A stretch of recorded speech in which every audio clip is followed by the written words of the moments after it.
Salut toi le gens qui me regarde derrière ton écran de téléphone ou de PC, j'espère que tu vas bien, je te souhaite la bienvenue dans cette nouvelle vidéo. Si jamais tu débarques sur ma chaîne, ici on parle de mobilette et on fait des moteurs de mobilette. Voilà, j'espère que tu vas bien. Ça fait un certain quelques semaines, jours, semaines peut-être qu'on s'est pas vu. Ou t'as peut-être vu des photos qui traînent sur mon Facebook 103 SNX Hybrid. Si tu connais pas, va voir.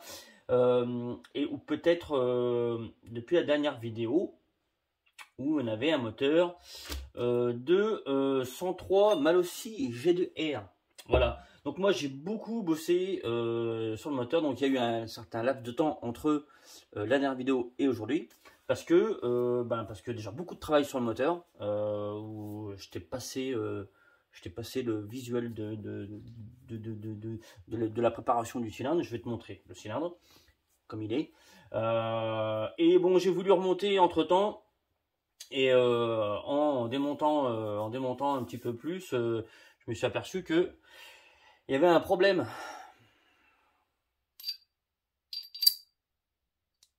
Voilà, le vilebrequin Malossi, donc avec pas mal de dégoût, hein, il est mort en fait. La portée de roulement du vilebrequin elle est secouée. Donc là, les boules, je contacte la personne propriétaire du moteur. Je lui dis qu'est-ce qu'on fait? Je lui dis ça craint un peu, tu vois. Je savais que le budget était quand même assez serré au niveau du moteur. Donc je me suis dit, ça se trouve, il n'y aura pas trop de solutions, voilà. Ça fait quand même chier parce que c'est un vilebrequin Malossi. Et du coup, voilà, qui était quand même en bon état, la bielle est bonne, tout ça. Donc, et c'est des vilebrequins qui sont quand même assez rares. Donc, je t'avoue, les boules. Donc j'ai changé de roulement, j'ai pris un autre roulement pour voir si ça venait pas des fois du roulement. Et même avec un autre roulement, ça nage dedans.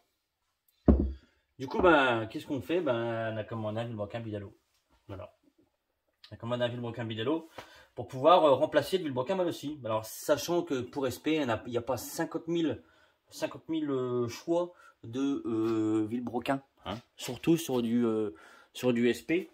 Surtout sur du SP. Donc, le vilebrequin Bidalo, donc j'ai reçu ça début de semaine. On est aujourd'hui samedi matin. Et je vais te montrer un petit peu du coup le travail que j'ai fait dessus. On va parler donc aussi du vilebrequin Bidalo. Le vilebrequin Bidalo, c'est de la reproduction hein, via VSX. Alors ils sont pas fabriqués chez Bidalo, hein, c'est des vilebrequins en reproduction Bidalo avec par contre un cahier des charges Bidalo. Hein. Donc ça reste quand même du vilebrequin de bonne qualité. Hein. C'est pas parce qu'ils sont pas faits chez Bidalo, parce que ça vient de chez VSX que tu l'as pas acheté chez Bidalo, que c'est forcément un vilebrequin de mauvaise qualité. Hein. Le cahier des charges, quand monsieur Bidalo il a donné son accord pour fabriquer ça, il a dit ok. Par contre, cahier des charges Bidalo quoi. Donc vilebrequin de bonne facture, de bonne qualité. Voilà, donc on va monter le vilebrequin Bidalo dedans, donc pour remplacer le vilebrequin Malossi. Quand ça sera monté, on prendra les diags, on prendra tout ça. Je vais te montrer du coup alors c'est le cylindre. Le cylindre sur la vidéo d'avant, j'ai eu des remarques où des gens m'ont dit il y a quand même des diagrammes qui sont hauts. Oui, alors autant l'admission avait pas été retouchée, mais dans la vidéo, si tu écoutes bien, je dis en fait que l'échappement lui a été retouché. Donc l'échappement lui, donc on était à 190 100 je sais plus 190 au niveau de l'échappement et 128 peut-être 128. Je pas marqué quelque part, non, je pas marqué quelque part au niveau de l'admission. Donc moi le but c'était de faire un cylindre donc oui, alors c'était haut parce que l'échappement avait déjà été retouché auparavant. Il avait été touché proprement, c'était bien. Il y avait une petite majoration aussi du conduit. Donc je te dirais l'échappement, si j'ai touché parce que j'ai bossé comme un dingo sur ce moteur, sur ce cylindre là. Je vais te montrer tout de suite. Mais oui, il y avait des diags au perché parce que c'était pas stock. C'était pas tout à fait stock. Donc je te montre. Je vais mettre un peu de lumière. Du coup, le cylindre, donc le Malossi G2R, donc j'ai repris toute l'embase. Je garde la forme d'origine, d'accord. Je la majore, surtout le B. Hein, sur les Malossi G2R, le B là, il est extrêmement petit, le conduit est assez restreint. Donc là, le but, c'était carrément de majorer beaucoup le conduit. Donc j'ai majoré un petit peu aussi le A, tout en gardant la forme d'origine. Et j'ai majoré le B, tout en même en prononçant encore le galbe, hein, du conduit sur on va dire la face extérieure du conduit, vraiment en galbant, hein, pour faire un truc tout droit, en galbant pour essayer de choper le plus de couple possible. Hein. Si tu tapes tout droit, comment je pourrais te dire, tu vas perdre du couple. Tu peux prendre du régime, mais tu peux aussi perdre beaucoup de couple. Hein. Donc aussi un gros travail donc à l'intérieur des transferts. Donc au niveau des transferts A, donc pareil, hein, on redonne vachement d'angle en direction de la culasse. Les derrière, les B, on essaye de tirer derrière à plat comme ça. Donc tout en faisant un maximum de convergence. Je ne sais pas si tu verras. Maximum de convergence derrière. Donc pour aller recracher en direction l'échappement. Et l'échappement, voilà l'échappement. Donc gros aussi travail sur l'échappement. Un échappement, je te dirais, qui peut ressembler un petit peu, on va dire un échappement à la hollandaise, un peu comme aujourd'hui, un peu comme on les fait aujourd'hui. Donc moderniser au maximum ce cylindre là pour essayer de choper le plus de, pour en tirer le maximum, hein, le maximum. Alors le maximum toujours avec une grosse marge, hein. Je garde toujours une grande marge pour la fiabilité du moteur. Je trouve ça hyper important. Donc, je t'ai peut-être pas tout montré, hein, au niveau de l'intérieur, je sais pas si peut-être. Donc voilà, bah après voilà les conduits, hein. C'est propre, c'est clean. Voilà. Donc bien redessiner tout ça. Là, surtout la face. La face, donc tu vois, au niveau de la face extérieure du conduit, vraiment la galber le plus possible. Et la face intérieure ici là, donc au niveau du cylindre, ne jamais toucher à cette face là. Il ne faut jamais la gratter, jamais, jamais, sinon tu plantes totalement ton cylindre.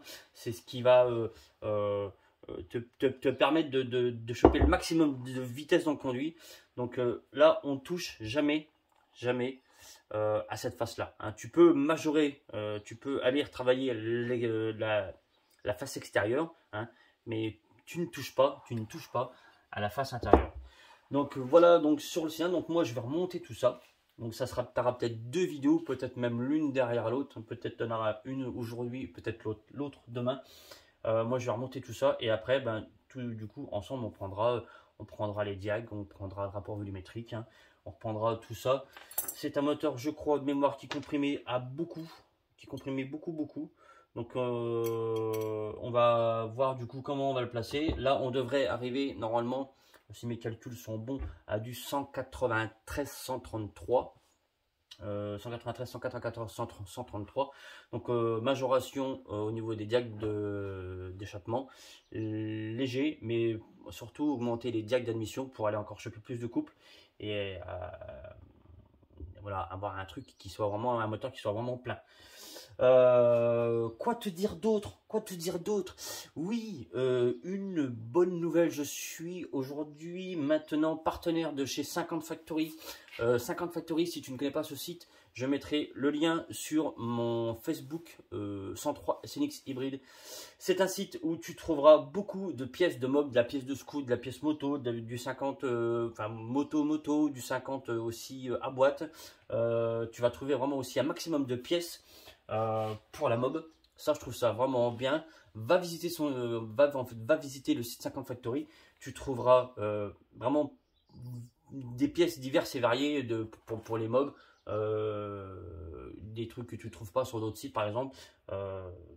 Comment je pourrais te dire, tu trouveras aussi des éclatés, donc des fiches éclatées des moteurs, donc ça soit Peugeot, MBK, tout ça. Donc c'est quand même un site qui est plein, je dirais, qui est vraiment chargé en infos, en pièces et tout ça. Donc va voir. Et surtout, n'hésite pas à revenir vers moi. Donc moi, je suis quand même super content d'être aujourd'hui partenaire de 50 Factory. C'est voilà, un site qui aussi propose au jour d'aujourd'hui des pièces Omega qui sont de très bonne qualité. Et voilà, donc je t'invite à aller voir le site 50 Factory. Donc je posterai, je mettrai le lien aussi donc de 50 Factory sur mon Facebook 103 SNX hybride. Voilà, c'est tout pour aujourd'hui. Moi je vais m'occuper un petit peu de ça. Je te reprendrai dans une autre vidéo où on prendra les diags et tout ça, machin. Non, tout ça, voilà, ça je l'ai déjà dit. Quoi dire d'autre? Là-bas j'ai un moteur hybride que le joint SPI il s'est barré, donc du coup vous profitez pour reprendre un petit peu le moteur. C'est un moteur que moi j'avais déjà fait travailler. C'est un 60-80, tu connais? C'est un 86 Big Bore. Donc j'ai aussi pas mal rebossé au niveau du cylindre. On va aller rechoper un maximum de chevaux sur ce cylindre là, sur ce moteur là. C'est un 4. Je peine à parler ce matin, c'est un truc de fou, hein. Le 86 Big Bore, c'est un moteur qui marche déjà super bien, où j'avais déjà travaillé le cylindre, mais tout en gardant une grande marge de plein de fiabilité de tout. Là aujourd'hui, on le lâche. Donc je te montrerai ça aussi plus tard. J'arrête pour là. Quoi dire d'autre? Rien. Je te souhaite une bonne journée, un bon visionnage et faites des runs. Faites des runs, mais faites pas la guerre. Vous faites pas la guerre. Faites des runs.